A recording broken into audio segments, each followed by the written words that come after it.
A CUTEservative sent in a very crocodile dad-esque video for us, and it's everything and more. Hello 2020. Hello, son. Can I do some stuff this year? Okay, what? Well, I was thinking about seeing my friends and hanging out with my family. No. Why not? Just no. Oh my. Can I go to the store? No. But I need grapes. No. Can I see my grandma? No.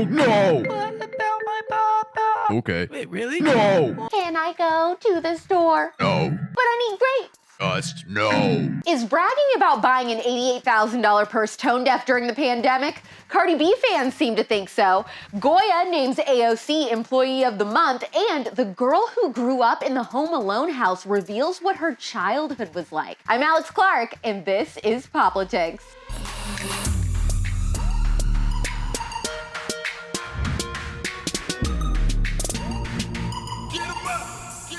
Fans were furious after Cardi B announced that she was thinking about buying an $88,000 purse during the pandemic, with one person saying, "Donate the money to hungry people. Tweets like this are why we want to eat the rich." Yummy, yummy. Thank you, Ryan.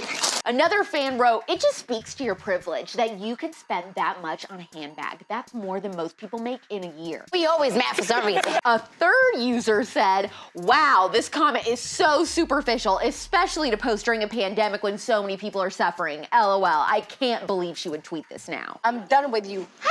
Cardi clapped back with the receipts showing that she's given millions in charity this year, including $1 million to her fans directly. One of the people trolling her even admitted that she was one of the people who received money from Cardi this year. Okay. I actually think Cardi and her fans are right. Cardi has given boatloads of cash to charity this year, and she's more than allowed to spend her money how she wants to. If that means an insanely expensive purse, that's her right. At the same time, her fans are right that her tweeting or posting about this purchase when so many are struggling is probably not the move. Mostly because it's tasteless. That's tacky. A very select few comedians are actually starting to realize that the clear path forward in comedy right now is to make jokes instead of wokes. No, a joke's not a joke unless everyone can laugh at it. Two Broke Girls creator Whitney Cummings took notes from Ricky Gervais and called out Hollywood hypocrites on Twitter who are in favor of lockdowns, stay-at-home orders, and then want everyone bunkered down except for their own nannies, grocery workers, and delivery drivers. What is it like where you come from? Ooh, this tweet was really awkward, I bet, for California Governor Gavin Newsom to read from another one of his outlandish dinner parties, don't you think? Are you talking about me? I never knew a can of beans could be so sassy, and I'm here for it. Also gassy. The Goya Foods CEO said he's naming AOC his Employee of the Month because after she called for their boycott, their sales spiked. Stay tuned. The day of reckoning will come. The record will be straight. Goya says after AOC suggested people boycott them for being conservative, their sales jumped 1,000%. They also said it's interesting that AOC was one of the first people to step in line to boycott Goya, go against her own people, as supposedly a Puerto Rican woman to go against people of her own Latin culture. It's like people only do things because they get paid. And that's just really sad. Hopefully the stress of being Goya's Employee of the Month doesn't get to her like her waitressing job. A lot of conservatives I know started from the bottom, including me. We learned from those entry-level jobs and what it means to provide for ourselves instead of mooching off the government. It was a lesson we all learned, but I guess AOC never did. It's a dinner rush and the restaurant's full, but we want to be seated immediately. Done and done. Let me pull the table out of my ass. Mr. Goya is troll goals. Oh, he's good. He's good. Did you know that the family who owned the house that Home Alone was filmed in lived in the house while they filmed the movie? The daughter of this family was 6 years old at the time of filming, and she talked to Daily Mail about how her family had to crawl around the floors of the house for the entire 5 or 6 months they were filming so that they couldn't be seen in the movie shot. Buzz, your girlfriend. Woof. The Home Alone house is located in the Chicago suburb of Winnetka, and this girl, Laura, who's 36 now, says she got to meet Macaulay and Kieran Culkin and Joe Pesci.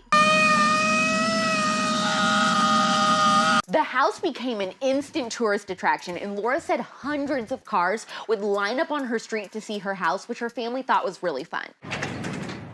Hello.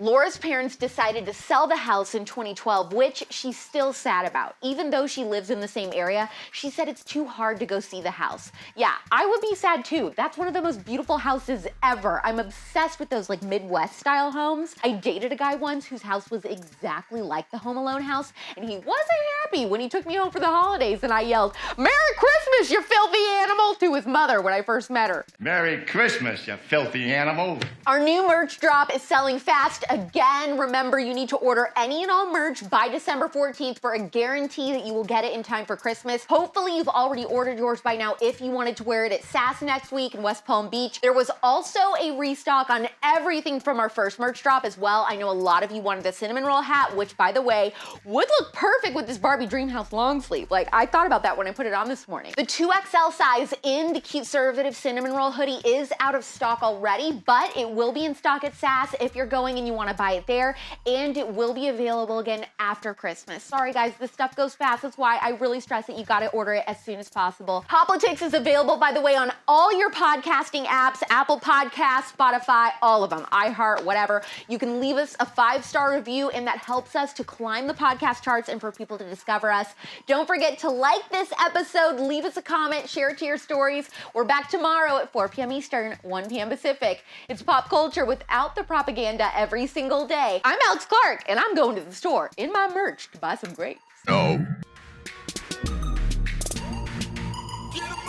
Click below to watch yesterday's episode. Please subscribe, thumbs up, share this video, and ring the bell for notifications so you never miss the Conservatee. And make sure you're following this show at POPlitics on Instagram for even more CUTEservative content.